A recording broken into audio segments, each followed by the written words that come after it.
नाट्यकर्मी सागर केविनद्वारा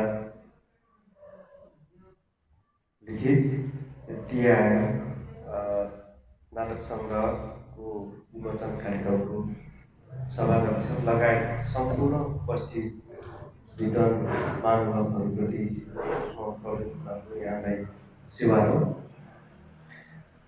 मैले यसमा धेरै कुरा बोल्नुभन्दा पनि मैले मेरो थोरै ज्ञान मात्र सेयर गर्छु।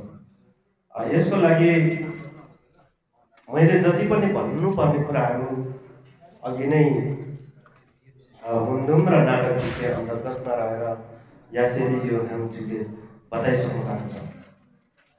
त्यस कारणले गर्दाखेरि मेरो शब्दहरू त्यसैलाई टेकेर अगाडि बढ्नेछ र बाँकी रहेका केही टेक्स्टहरूको सवालमा चाहिँ प्राज्ञ अमर तुम्याङजीले अगाडि बढाउनु हुनेछ र त्यस अत मैले यसमा भएका बिचको केही कुराहरूमध्ये मेरो आफ्नो कुरा यहाँ राख्नेछु। पहिलो नम्बर चाहिँ हामीले बारम्बार मैले फेरि पनि के अरे मुन्दुमसँगै धेरै जसो चाहिँ मेरो पनि अब टेक्स्ट इन्ट्रेस्ट र यो नाटक पनि त्योसँग बढी रिलेटेड भएकोले गर्दाखेरि मैले फेरि पनि सापटी चाहिँ मैले बोल्नुपर्ने योभन्दा अगाडि बोल्नुपर्ने सापटी चाहिँ मैले के अरे यासेली दाइकै मैले लिइसकेँ र त्यो कुरालाई म फेरि दोहोऱ्याएँ। अब बाँकी रहेपछि मुन्दुमी नाटक भनिसकेपछि अब नाटक भनेको चाहिँ के हो भन्ने सवालमा हामीले बुझेको र अलिकति यसको परिभाषित परिवर्तन गर्ने सवालमा चाहिँ हामीले यसलाई चाहिँ नाटक लिखित वा अलिखित प्रदर्शित वा प्रदर्शनमुख भर्बल अथवा पर्फर्मेटिभ टेक्स्टलाई हामीले नाटक भनेर अगाडि बढेको छ। त्यसो भए नाटक कस्तो हुन्छ भन्ने सवालमा चाहिँ नाटक जीवन जस्तै हुन्छ तर जीवन होइन, जीवनको त्यसले प्रतिनिधित्व मात्रै गरेको हुन्छ। अत छोटो शब्दमा भन्नुपर्दाखेरि नाटक भनेको जीवनलाई प्रतिनिधित्व गर्ने वा पात्रलाई प्रतिनिधित्व गर्ने अथवा स्वरूपलाई परिवर्तन गर्ने एउटा ट्रान्सफर्मेटिभ फर्म अथवा स्वरूप मात्रै हो। यसमा हामीले विभिन्न विषयहरू उठाउन सक्छौँ। जसरी राजनीतिक कर्मीहरूले जसरी विषयहरू उठाउन सक्नुहुन्छ त्यसै गरी हामीले यसमा विभिन्न विषयहरू उठाउन सक्छौँ। यो आफै कुनै एउटा जानर भन्दा पनि यो एउटा माध्यम हो, यो कम्युनिकेसनको एउटा माध्यम हो। जसरी हामीले भाषण गरिरहेछौँ अथवा कविता भनिरहेछौँ अथवा राजनीति गरिरहेछौँ किन भनिरहेछौँ भन्दाखेरि समाजमा भएको कुराहरूलाई बाहिर ल्याउने कुराहरू हो। त्यो एउटा जसरी हामीले रेडियोबाट बोल्दाखेरि एउटा के अरे आफ्नो कुराहरू फ्लर गरिरहेछौँ, टेलिभिजनबाट भने राजनीतिबाट कुरा हो, त्यो के भनिरहेछौँ भने चाहिँ हाम्रो मुख्य कुरा के हो भन्ने कुरा हो। त्यसै गरी त्यो एउटा त्यस्तै माध्यम जस्तो एउटा नाटक गर्नु माध्यम। यस्तो नाटक त्यसो हो भने कहिलेदेखि सुरु भएको थियो भनेर भन्दाखेरि चाहिँ विभिन्न विद्वानहरूको आफ्नै तर्कहरू छन्। कसैले पश्चिमी कन्सेप्ट कुरा गर्छन्, कसैले पूर्वीय कुरा गर्छन्। पश्चिमी कुरा गर्नेले पश्चिमी कन्सेप्टवालाले धेरै जसो यो क्रिस्चियन के अरे फिलोसफीमा कुरा गर्छन् भने पूर्वीय ठाउँमा प्रायः जसो हिन्दुइजम। तर हामीले भन्नुपर्ने कुरा चाहिँ के हो भने त्योभन्दा अगाडिको कुराहरू चाहिँ के छ भने मुन्दुमी दर्शनबाट चाहिँ हामीले नाटकलाई हामीले अगाडि ल्याउन सकेको छैनौँ र अब ल्याउनु पर्ने कुराहरू चाहिँ त्यो हो र त्यहाँबाट जानुपर्ने कुरा हो। त्यसो भए नेपालमा मेरो विषय अन्तर्गतको नेपाली नाट्यकारितामा नेपाली नाट्यकर्मीहरूको आदिवासी वर्तमानको अवस्था कस्तो छ भन्ने सवालमा भन्ने हो भने यो भन्नेलाई परिभाषित गरेर जानको लागि हामीले नेपालमा नाटक चाहिँ कहिलेदेखि भयो भन्नेतिर चाहिँ लाग्नुपर्ने हुन्छ र अहिलेसम्मका भएका टेक्स्टमा भएका र अहिले मार्केटमा लिइएका अथवा विद्वानहरू भनिने विद्वानहरूले मार्केटमा ल्याइरहेकोहरूलाई चाहिँ मल्लकालदेखि मात्रै जोडेर लागिरहेको छ। तर हामीले हाम्रो मुन्दुमलाई र हाम्रो राजकाजको अवस्थालाई हेर्ने र हाम्रो समाजलाई हेर्ने हो भने हामीले प्रारम्भिक कालदेखि चाहिँ हामीले नाट्यकारिता चाहिँ नेपालमा प्रदर्शित भएको देखिन्छ। त्यसो भए त्यो प्रारम्भिक काल भनेको कहिलेदेखि हो त भन्दाखेरि हामीले यहाँबाट बुझ्नुपर्ने त प्रारम्भिक काल जुन समयमा हाम्रो पुर्खाहरूले यस ठाउँमा आवाज गरेको थिए र त्यो समयमा उनीहरूको जीवन उपयोग गर्ने सवालमा उनीहरूले जुन परिवर्तित मनोरञ्जन लगायतका आफ्नो पूजापाठहरू गर्ने सवालमा जुन कुरा मुद्दामा पनि पटक पटक आइरहेछ त्यस्तो सवालमा उनीहरूले गरेका क्रिया प्रतिक्रियाहरू त्यहाँबाट सुरु गरेका थिए।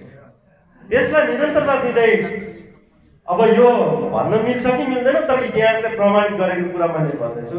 किराँत काललाई पछिल्लो समय त निम्बुवानमा त किराँत काल पनि अब हुन्छ कि छैन भन्ने छ र छैन भनेको दुधार भएकोले गर्दाखेरि अब मैले यसमा यो तपाईँले यसरी नै बुझिदिनँ, तर इतिहासलाई प्रमाणित गर्दै लाने हो भने किराँत काल, लिच्छवी काल, ठकुरी काल, मल्लकाल, शाहकाल हुँदै अहिले राष्ट्रपतीय कालसम्म आएको छ। यसरी राष्ट्रपतीय कालसम्म आउँदाखेरि धेरै भन्दा धेरै चाहिँ यो नाटक लगायतको क्षेत्रहरूमा चाहिँ आदिवासी जनजातिहरूको भूमिकाहरू उल्लेख्य रहेको छ। तर समस्या कहाँनिर छ भनेर भन्दाखेरि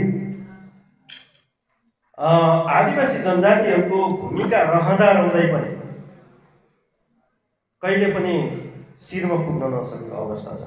त्यो शिरमा पुग्न नसकेको अवस्था चाहिँ 2-3वटा कारणहरू छ। एउटा कारण चाहिँ के छ भने हामी चाहिँ विशेष गरेर आदिवासीहरू चाहिँ मनले काम गर्छ, विवेकले काम। मन लाग्यो गरिहाल्यो, हैन? मन लाग्यो गर्यो सकियो, माया लाग्यो गर्यो सकियो, जसले गर्दाखेरि हामी सही ठाउँमा पुग्न सक्दैनौँ। काम हामीले हरेक कुराहरू थाल्छौँ तर पूर्ण रूपमा दिन सक्दैनौँ। पूर्ण रूपमा हामीले किन दिन सक्दैनौँ त भन्दाखेरि दिमागले कम गर्दो रहेछ, विवेकले कम गर्दछ कामहरू। विवेकले काम गर्दाखेरि एकैचोटि आउने बेलामा चाहिँ आयो, धेरै आएको छ, तर बिचमा जान्छ। यो रेकिवालको डाक्टर विकासानन्दको कुरा गरे जस्तो 100 ठाउँमा 2 फिट खनेर पानी आएन भनेर छोडिआइन्छ भनेर भन्नु भए जस्तै हाम्रो पनि हरेक विधामा मन लाग्यो, खुसी लाग्यो, गइहाल्यो। 2-4 वर्ष गऱ्यो, धेरै गरे 8-10 वर्ष गऱ्यो, त्यसपछि यो काम भएन भने छोडेर हिँड्ने, अर्को बाटोतिर लाग्यो। एकातिर यो छ निरन्तरता हामीले दिन सक्दैनौँ, किनभने हामीले विवेकले भन्दा पनि मनले, भावनाले काम गरेकोले गर्दाखेरि। अब यो भावनाले काम गर्दाखेरि चाहिँ हाम्रो निरन्तरता दिन नसकिँदो रहेछ, किनभने हाम्रो विविध कारणले गर्दाखेरि, हाम्रो आर्थिक जीवनयापनको कारणले गर्दाखेरि हो भने अर्कोतिर राज्यले हामीलाई हाम्रो वातावरण पनि त्यस्तै बनाइदिएको छ। अब त्यसो भए के गर्ने त? यतिकै छोडिदिने होइन। एकातिर आज लाग्यो, 8-10 वर्ष लाग्यो, त्यसपछि छोडेर हिँड्यो। दोस्रो चाहिँ हामीले गरिएको कामहरू चाहिँ युनिभर्सलाई चाहिँ हामीले कम गर्दो रहेछौँ भनेको हामीले काम चाहिँ धेरै गर्दो रहेछौँ। सेना जसरी सेनामा बसे जस्तो अहिले पनि तपाईँले हेर्नुभयो भने नेपालको सेनाहरूमा सुरक्षाको दृष्टिकोणमा जनजाति, आदिवासी जनजातिहरूको सङ्ख्या बहुल्य छ। तर जहिले पनि पुग्ने बेला टपमा चाहिँ हाम्रो मान्छे कहिले पुगेको कमै मात्रै चान्स छ, केही गुरुङहरू पुगेको भए। जसरी राजनीतिमा हाम्रो मान्छे हेर्नुभयो भने तपाईँ सडक गए हाम्रै मान्छे मात्रै देखिएको, तर कहिले राष्ट्रपति वा प्रधानमन्त्रीको हैसियतमा पुग्न सकेको छौँ। सधैँ त्यसमा हामीले सधैँ राज्यलाई गाली मात्रै गर्यौँ, तर हामीले पनि चतुराईको रूपमा कहिले पनि अगाडि बढाउने प्रयत्न गरेनौँ र प्रयत्न गर्दै पनि हामी फेल खायौँ। जसरी एमालेबाट अशोक राईले र सुभाष चन्द्र नेमाङले जस्तै, किनभने फाउन्डेसनै थिएन। हरेक चिजमा हामी लाग्छौँ तर हाम्रो फाउन्डेसन छैन। फाउन्डेसन जसरी अशोक राईकोमा हुँदाखेरि उपाध्यक्ष जस्तो पोस्टमा पुग्दाखेरि पनि फाउन्डेसन नहुँदा तल गिर्नु पर्यो। जसरी अहिले सुभाष चन्द्र नेमाङ माथिल्लो ठाउँमा हुन्छ कि लिम्बुवान उहाँले कहिले मन्त्री परिषदमा लगेर छलफल गर्नुभयो।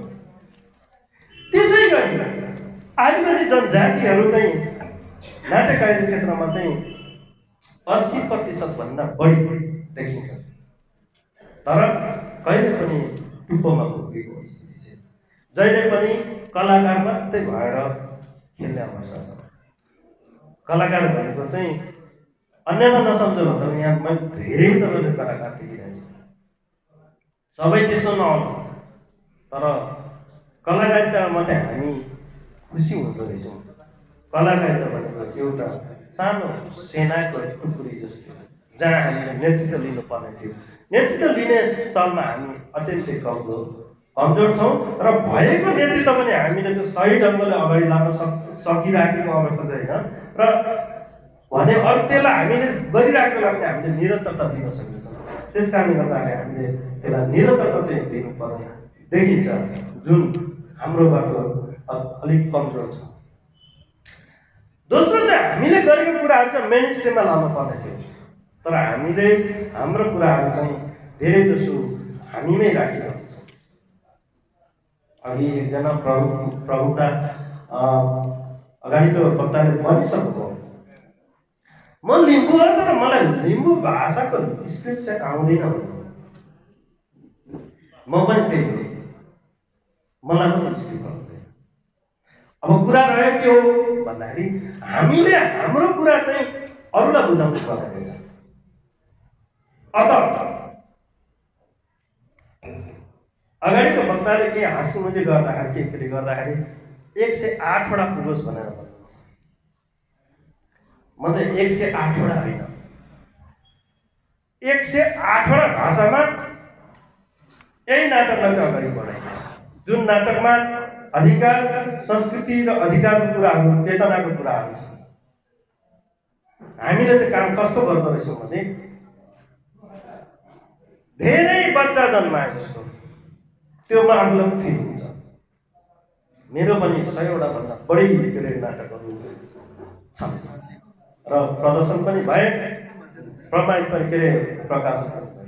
तर पछि आएर रियलाइज हुन्छ कि कुनै समय त मैले यस्तो पनि गरेँ कि 6 महिनामा पुस्तकहरू निकालेँ, जसले गर्दा अगाडिको पुस्तकलाई मैले व्यावसायीकरण गर्न नसकिन अर्को निकाल्दा चाहिँ किनभने पहिलाको पनि मर्दो रहेछ, पुरानो दोस्रो पनि हराएर जाँदो रहेछ। हाम्रो अवस्था पनि त्यस्तै छ। त्यस कारणले गर्दाखेरि हाम्रो कुरा हामीलाई सुनाउनु छँदैछ, त्यो जानिने कुरा हो। मलाई विचारमा लाग्छ लिम्बूलाई लिम्बूको भाषा पढाउने कुन ठुलो कुरा भयो। माफ गर्नु होला, फेरि मैले लिम्बू भने अहिले पनि यो दुविधा छ, कसैले याक्थुङ भन्ने छ, कसैले लिम्बू भन्ने छ। मैले चाहिँ दुइटैलाई तपाईँहरूले चाहिँ सेनोनिम भनेर बुझिदिनु। याक्थुङपान चाहिँ एउटा अर्को नन याक्थुङलाई पढाउन सकियो भनेको हाम्रो कुरा चाहिँ एक्सपेन्सन हुन्छ र हामी चाहिँ युनिभर्सलाइज हुन्छ र हाम्रो कुरा, हाम्रो फिलोसफीहरू चाहिँ बाहिर जान्छ।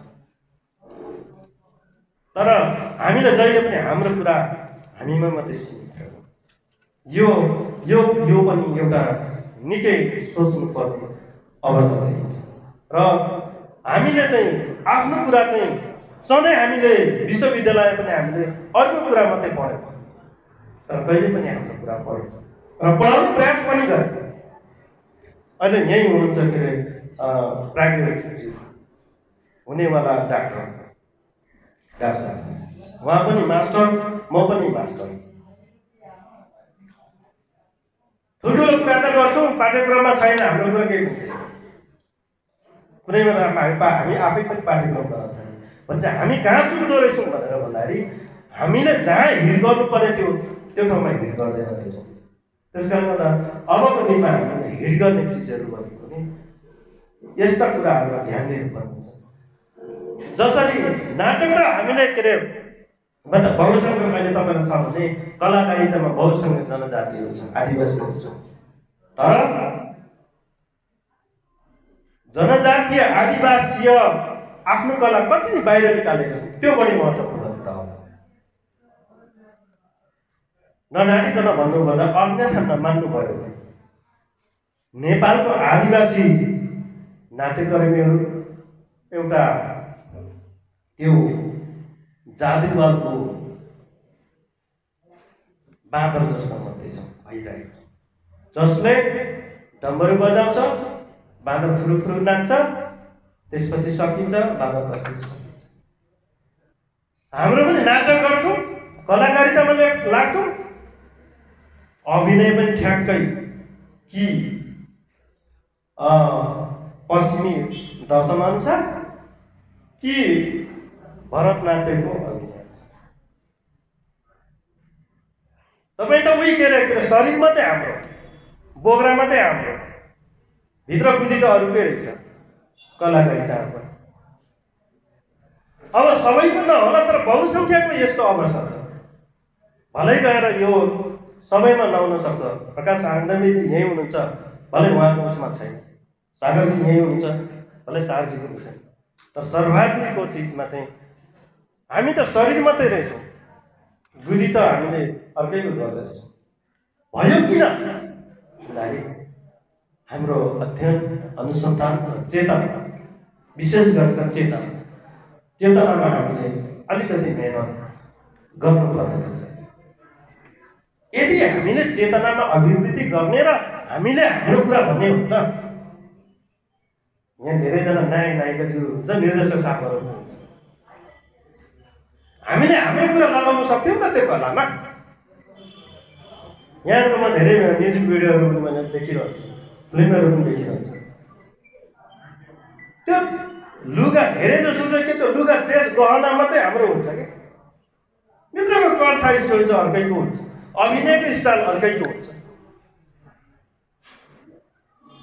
अघि नै के अरे अब प्रवक्ता के अरे योगज्ञानजीले भन्छ मुन्दमा सबैतिर कलै कला हुन्छ भन्ने।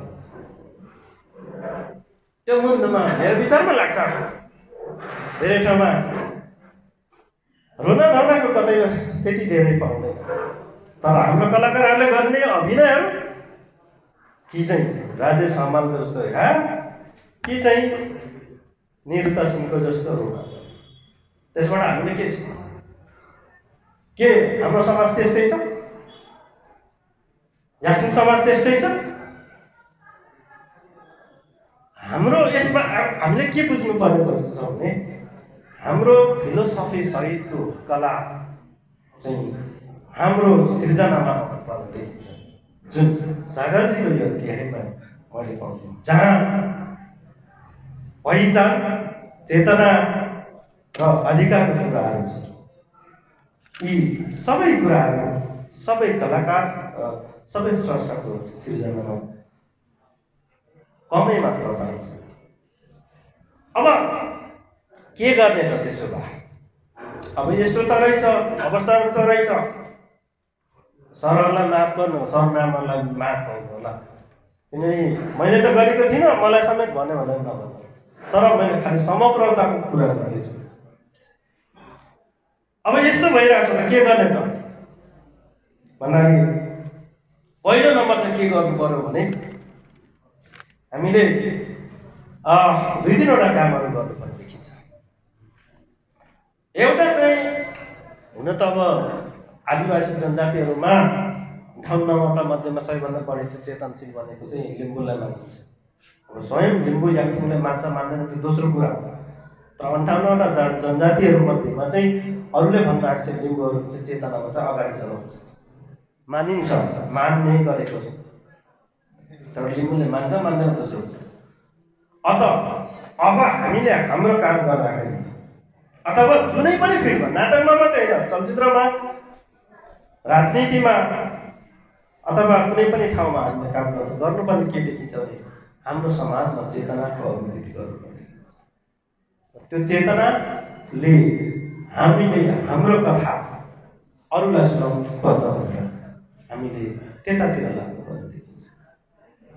हामीले मैले भनेको हामीले हाम्रो कथा अरूलाई सुनाउनु पर्छ भनेको चाहिँ हाम्रो फिलोसफी अनुसार चाहिँ ती सृजनाहरू चाहिँ बनिनुपर्छ, ती कार्यक्रमहरू चाहिँ बनिनु, चाहे राजनीतिमा होस्, चाहे कलामा होस्, चाहे अन्य कुनै चिजमा होस्। अब हाम्रो फिलोसफी कस्तो बनाउने भन्नु त सिम्पल छ, सिधा छ। सबैले स्वीकारेको त मुन्डुम हो नि, अथवा याक्थुङ समुदाय अथवा किराँत समुदाय अथवा राईहरू समुदायमा भन्ने हो भने मुन्डुमलाई त सबै स्वीकारेको छ। मुन्डुमको चक्रीय प्रणाली कस्तो छ भन्दाखेरि तपाईँको के छ भने चक्रीय प्रणाली छ, सर्कल फर्ममा छ भने फ्ल्याट सिस्टममा छ, सबैलाई बराबरी भन्ने छ भनेपछि सबैलाई मान्य हुने विषयको सिर्जना मान्ने किन नलाग्ने। अथवा यही कुरो चाहिँ आदिवासीको फर्मेटमा कुरा गर्ने हो भने आदिवासीवादको फर्मेटमा काम किन नगर्ने, जहाँ चाहिँ सामूहिकवाद हुन्छ, सामूहिक कार्यहरू हुन्छ। तर अरूमा त इन्डिभिजुअलिजम हुन्छ नि त। तपाईँ हामीले याद गरिराखेको र तपाईँ हाम्रो त्यो कसरी थाहा पाउँदैन भन्दाखेरि तपाईँले गर्दाखेरि अनुष्ठान गर्दाखेरि तपाईँले पत्ता लाग्छ तपाईँको पुर्खा कहाँ जान्छ अनुष्ठानमा, अन्तिममा मृत्युपछि तपाईँको न त स्वर्ग हुन्छ न त अर्को ठाउँमा जान्छ नि, ठाउँ परै ठाउँमा। त्यसै गरी के छ भने हाम्रो जुन सर्कल फिलोसफी जुन छ त्यो फिलोसफी खर्च जानुपर्ने हुन्छ, जसले गर्दा हामी सामूहिकतामा यसको मतलब भनेको चाहिँ सर्वस्वीकार्यवादी भनिन्छ। अब यस्तो हो भने के गर्ने त, हाम्रो कुराहरूलाई मेन स्ट्रिममा ल्याउनु पर्ने। एउटा कुरा मेन स्ट्रिममा कसरी ल्याउने, सबै अरूले छ कसरी ल्याउने भनेपछि दुईटा कुरा, एउटा फिजिकल एक्सपिरियन्सबाट जहाँ हामीले भेटघाट गरेर कार्यक्रम गरेर आफ्नो कुराहरू सिर्जना गऱ्यौँ। दोस्रो कार्यक्रम चाहिँ हामी एकाडेमिक फर्मेटबाट जहाँ जुन अनुसन्धानमा हाम्रो कुरा र हाम्रो फर्मेटमा कुराहरू लगेर हामीले त्यसलाई मेन स्ट्रिममा ल्याउन सकिन्छ। त्यसको लागि हामीलाई भाषा चाहिन्छ। अब यो भाषा चाहिँ किन चाहिन्छ भन्दाखेरि सबैले अलिक धेरै नै बुझ्ने भाषा राखियो भने चाहिँ अरूको तपाईँको कुरा अरूलाई भन्न पनि सजिलो हुँदो रहेछ। 63 सालमा मैले नेपाल के अरे नाट्य सङ्गीत प्रज्ञा प्रतिष्ठानको प्रदर्शनकारी कलामा नेतृत्व गरेर मैले अगाडि बढेँ। झ्याप्पैसितले के अरे जब म जान्थेँ, जब लाग्नु गयो अरू आदिवासी जनजातिमा नाटकमै काम भएको छैन, धेरै अलिकति थारूमा भएको बाहेक सर्वाधिक भएको भनेको याक्थुङमै हो।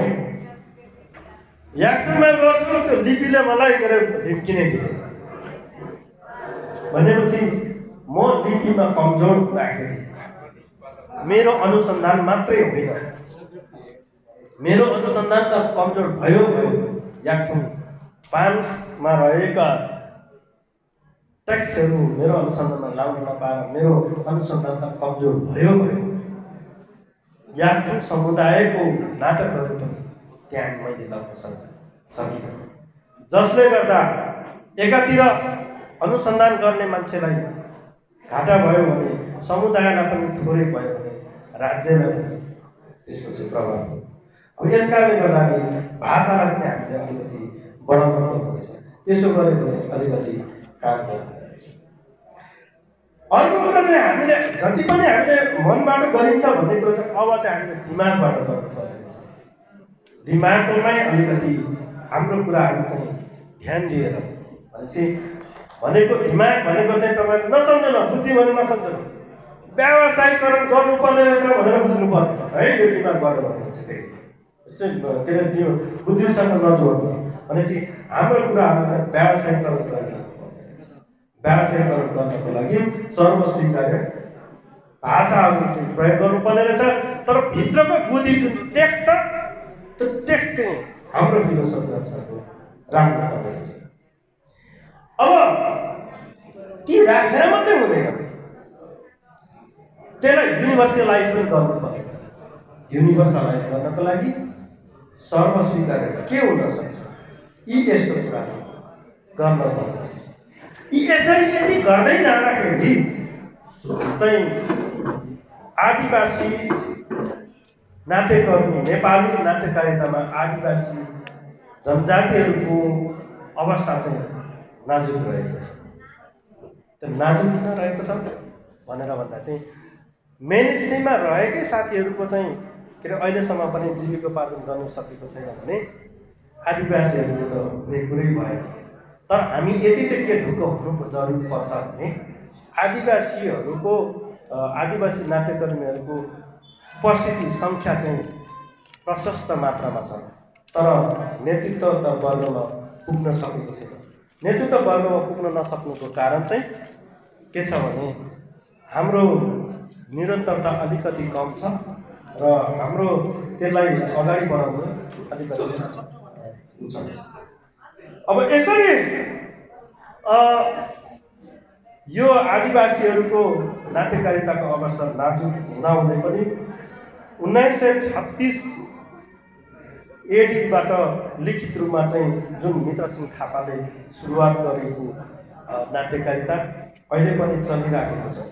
चल्दा चल्दै पनि युवाहरूमा त्यति उत्साहजनक नदेखे तापनि सागर केरिङज्यूले यसलाई उत्साहसहित मेन स्ट्रिममा ल्याइराख्नु भएको छ।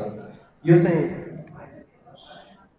तपाईँ लिम्बू समुदाय वा हामी कसैको लागि मात्रै होइन, नेपालको लागि मात्रै होइन, विश्व नाट्य जगतको लागि चाहिँ एउटा माइलस्टोन भएर गइरहेको छ।